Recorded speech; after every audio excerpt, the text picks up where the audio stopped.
이런 생각을 할 수가 있는데요. 가장 대표적인 것이 뭐냐면 우리는 정규분포라고 합니다. 정규분포.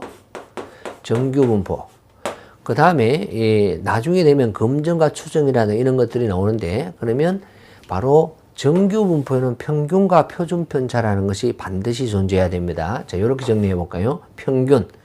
좀 있으면 배울 거예요. 뮤가 나옵니다. 다음에 표준편차 또는 분산, 시그마 제곱이라고 이야기를 할 수 있습니다. 반드시 정규분포를 사용하기 위해서는 반드시 평균과 분산이 있어야 됩니다. 평균과 분산. 반대로 분산이 아닌 뉴트럴한 표준편차가 있어도 되겠다라고 말씀을 드릴게요. 다음에 T분포라는 것이 있습니다. 그럼 T분포의 정의는 어떤 개념으로 되어 있느냐라고 했을 때 평균이 얼마이고 다음에 야를 모르는 경우에요. 즉 분산이나 모집단의 분산, 표준편차를 모르는 경우에 바로 T분포라는 것이 있습니다. T분포로. 다음에 자 뒤쪽으로 가게 되면요. 또 한 개의 분산을 검증하는 카이제곱 분포가 있습니다. 카이제곱 분포. 이 카이제곱 분포는 어디에서 사용을 하느냐라고 했을 때 이 카이제곱 분포는 분산이 시그마 제곱이 변했는가 변하지 아니했는가를 이야기를 할 때 사용하는 분포가 카이제곱 분포가 됩니다. 다음 이 카이제곱 분포 다음에 나올 수 있는 게 F분포가 있어요.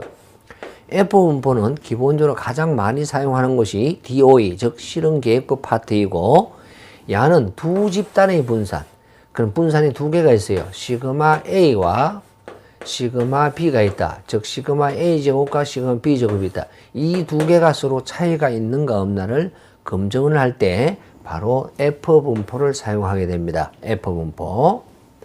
자, 다음에 F분포 다음에 또 뭐 없는가? 나중에 우리 신뢰성이라는 곳에서 나오게 되는데요.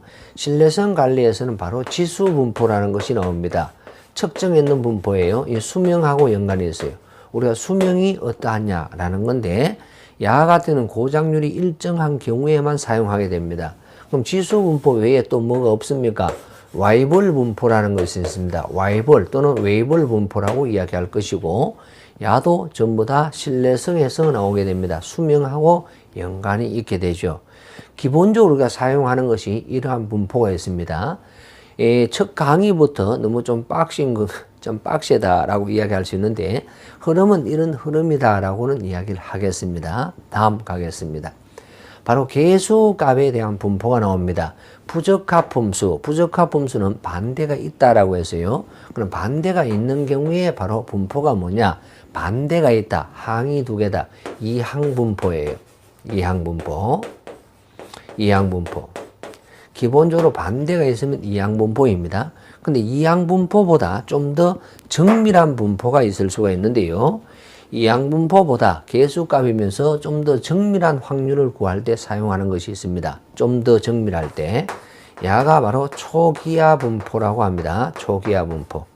자, 이런 것을 사용하는 경우가 있고요. 다음. 반대가 없는 부적합수인 경우가 있습니다. 그럼 이 부적합수인 경우에 무슨 분포를 사용하느냐라고 했을 때 야는 푸아송 분포로 사용하게 됩니다. 푸아송 분포. 반대가 없는 경우는 어쩔 수 없이 푸아송 분포로 갈 수밖에 없고요. 마찬가지로 이렇게 이야기할 수 있습니다.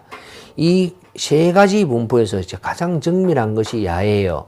그 다음에 야가 되고, 그 다음에 야가 된다. 이렇게 이야기를 할 수가 있는데, 이렇게 표현을 할 수 있는 방법은 이유가 뭐냐면, 기본적으로는 우리는 이항분포로 하겠으나, 진짜 정밀한 것은 정밀하게 하기 위해서는 초기화 분포로 해야 됩니다. 그럼 초기화 분포에서 할 것을 어바웃으로 하겠다. 이항분포로 할 수 있다는 말이에요. 다시 이 양분포에서 좀 더 어바웃을 하겠다. 그러면 푸아송 분포로 할 수가 있습니다. 개수치까지만 이야기하고 있는 거예요. 그런데 이 모든 분포가 개수값으로 했을 때는 너무 한계가 있습니다. 그래서 야를 어바웃이지만은 좀 시간을 단축시키기 위해서 했는 분포가 있습니다. 그게 바로 뭐냐면 계량값인 분포인